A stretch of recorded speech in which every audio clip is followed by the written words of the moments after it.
What's up, you guys? Okay, welcome back to Ask the Pros. I'm joined by my buddy, Jacob Morris. If there ever was a pro, it would have to be you, correct? Yeah, definitely. Yeah, To my own horn. You're yeah. not going to find... No, just kidding. Yeah, that's right. So today, what I like to do on Ask the Pro is when I am talking with docs on a day-to-day basis, I get questions all the time. Mm-hmm. So Ask the Pros to me is all about taking those questions and fielding them in an open environment. That way we can cover it without just, sometimes a blunt answer isn't always the best. Here's some context. Here's how this works. So we're talking about the truth about lead quality today. So let me kind of set this up real quick.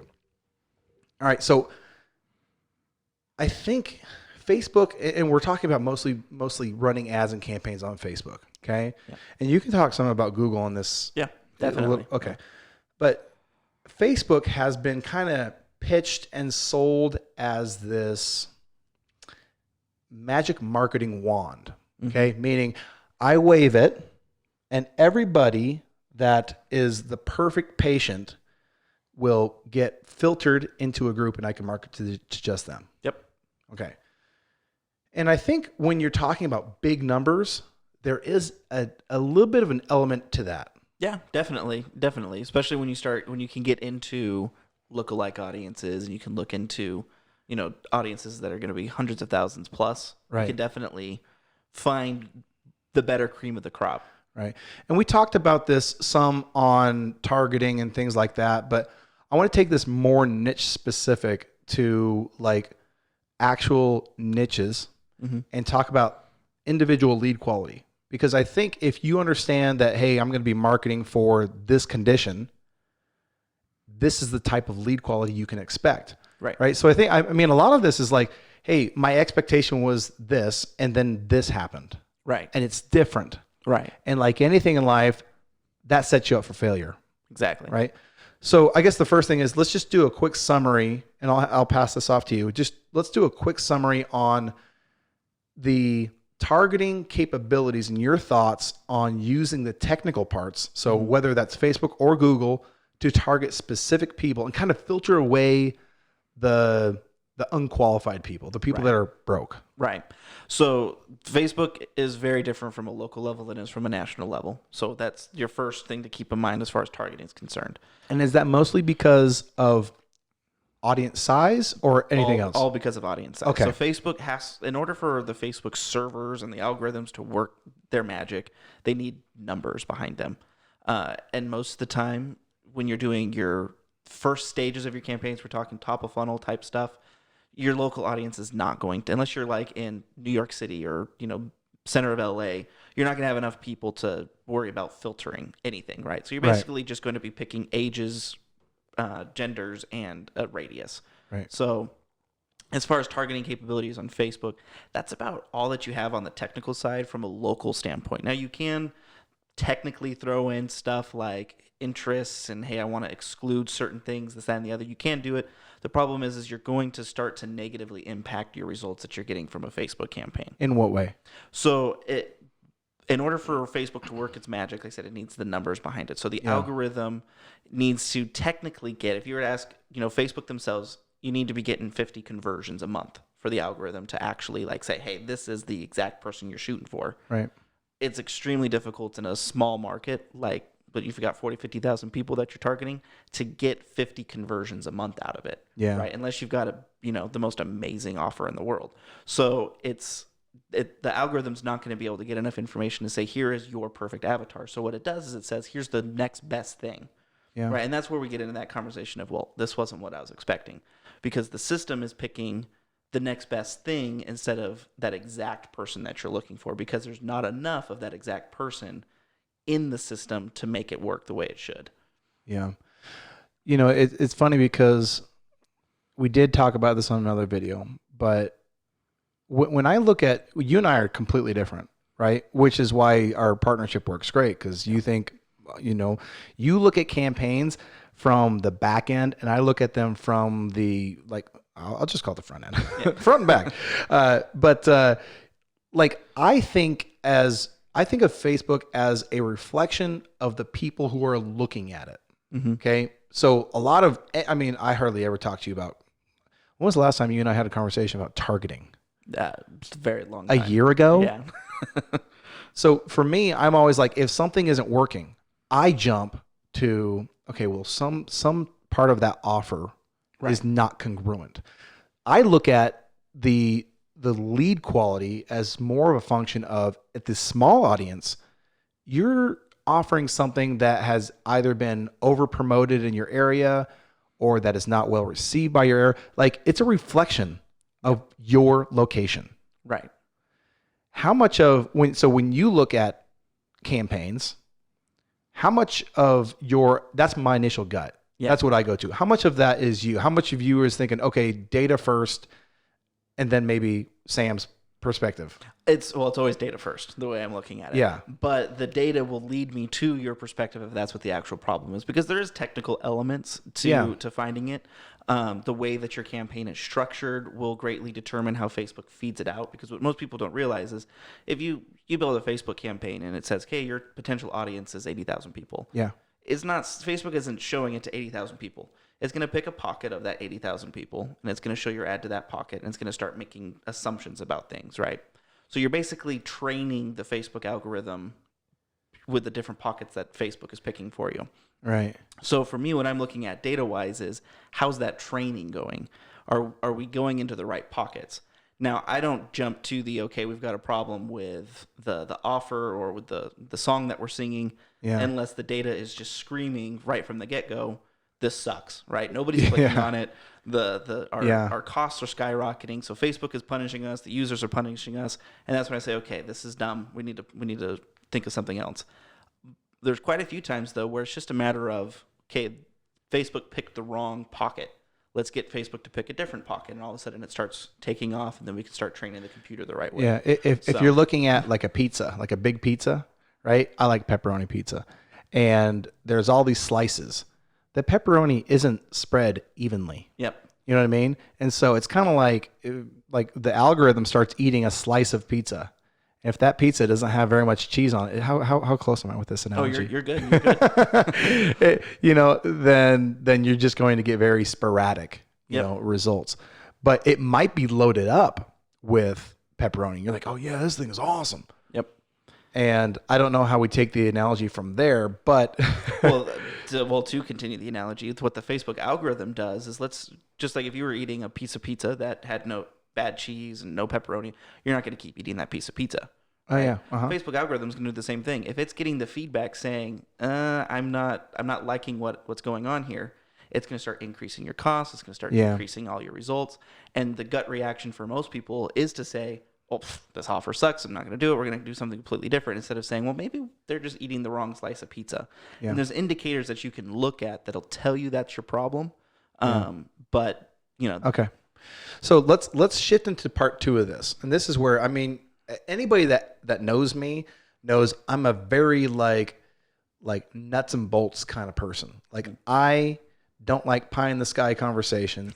You know, I want to know the nitty gritty. You know what I mean? So the second part of this conversation, I want to talk about the niches that we're very familiar with. Mm-hmm. And I want to kind of set a little bit of a preamble here. As we talk about these different demographics, I'm not trying to say anything negative about any specific group of people.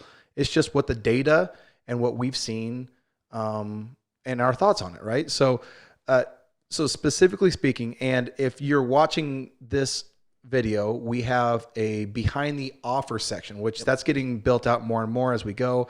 Right now, we've got a couple videos there, and we've got a couple more in the works. And the purpose of those is to give the story behind every offer, so you understand it. Yeah. And that will help you. And they're awesome. Okay.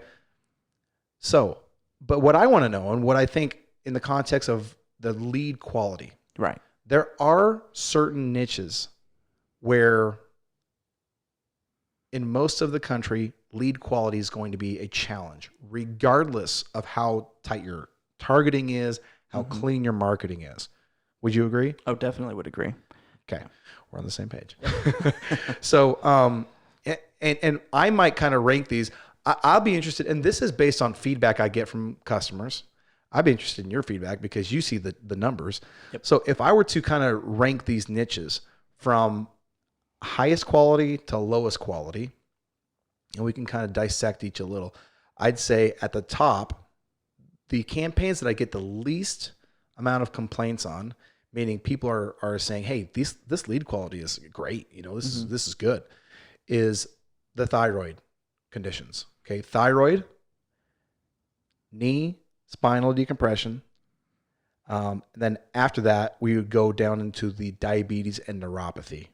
Yep. I would slight alteration. I would actually put the decompressions above the thyroid. Okay. And we can get into, once you're done with your point, get in a little bit more why that's well, the case. and so as far as the existing niches that we have, below that you have the event marketing is going to be, all of our event marketing is going to be sporadic. It seems like I think that those niches would reflect in the events, meaning we have event marketing campaigns. They're part of our click campaigns. You can drive traffic to fill an event for any of those conditions. And I think they kind of reflect the same way as our click campaigns, those niches. Yeah. And then the general chiropractic would be like pretty much boilerplate across. They work because they are proven discount offers on what is perceived by the audience as a commodity. Right, exactly. Okay? Not that we say it's a commodity, but that's what the audience perceives it as. Okay, so that's my ranking. What say you? So you put knee and spinal decompression above thyroid. Yeah, definitely put knee and spinal decompression above thyroid as far as quality of patients. And okay. Data-wise behind that, when you actually, and so I'm going to pull and this is why for me, I love to run Google campaigns and Facebook campaigns. Facebook campaigns, it's really a shot in the dark as far as what's making this work. Google campaigns, Google tells you everything. They say, this is the ages, this is the age, the income brackets, this is what they're actively searching. So you have all these affinity audiences. Yeah. So you just get a crap ton of information. So as far as quality of patients, decompression campaigns overwhelmingly are going to be in your higher income brackets. They're going to overwhelmingly be with the older demographic, which has more disposable income. And they're very consistent. So if you were to look at a graph of leads that we're able to provide compared to everyone else will go through these peaks and valleys.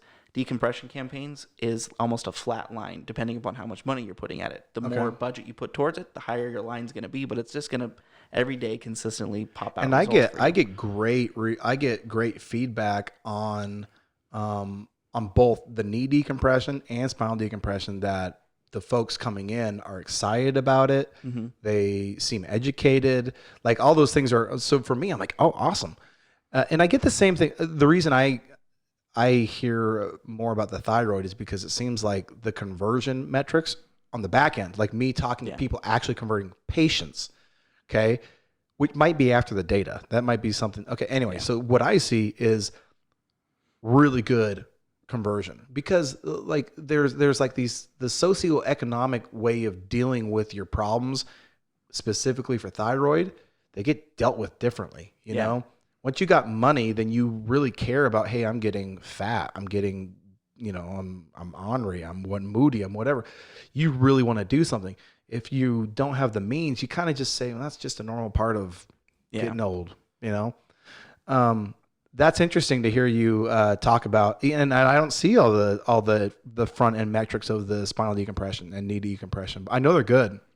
Now, I do want to kind of jump down to really quick diabetes and neuropathy. Okay. Yep. These campaigns put out some good lead volume. Yes. Okay. The lead volume is rarely in question. However, the mindset of the people is something that, and I'll just say anecdotally, has, and I think there's some data to support this, has, is in question, is a problem. It doesn't mean, and I'm telling you this just to be straight, one, because we're straight, you and I, we're just transparent. Yeah. And that's the whole reason we do this content for this YouTube channel, is just to share this information.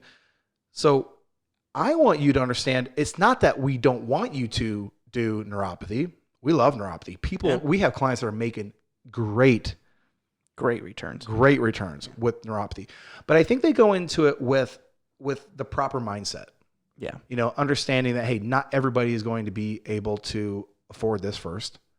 And second, we've got a couple guys that even if they can't, quote, afford it, are amazing at educating and letting that person know, hey, if this continues this way, do you know what happens next?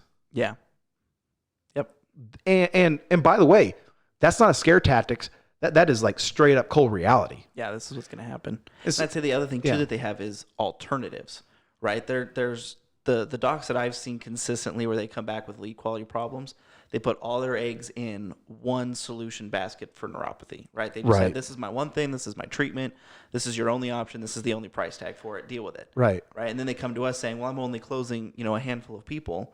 And then when we flip to those other clinics that they are Crushing it. closing, they're crushing it. It's because they have plan A, plan B, plan C. Yeah. Right. And depending upon the person coming in, they can shift those plans up. I never sold cars, but have you heard of the puppy dog close? No, I haven't. No. Okay, so the puppy dog close in selling cars is, okay, you come into me to buy your next Lamborghini, okay? Because I know that's your next car, Exactly. right? So you come in to buy the Lamborghini, and the puppy dog close is, okay, hey, you like that Lamborghini? Just take it home for a day, right? See if you like it. You live with it a little bit. Like take the puppy home. Yeah. You take that puppy home, you're buying that puppy. Yeah. Right. So we've got a couple clients and one that I'm thinking about specifically who, when the money thing comes up, because it's not usually, I mean, sometimes it is money, sometimes it is, but it's not usually money. If it's a big enough problem, people can find the money. Yeah. Like if you're going to lose a limb because of neuropathy or diabetes, you can find the money. Yeah. But what he does is just say, hey, I understand that right now it might be a big leap for you to take. So here's what I want to do. He pares it down to like a micro plan, you could almost call it, and says, let's do this for 2 weeks. Yep. We're going to measure your performance. I'm going to do it for you at a small cost. And he has told me, he said,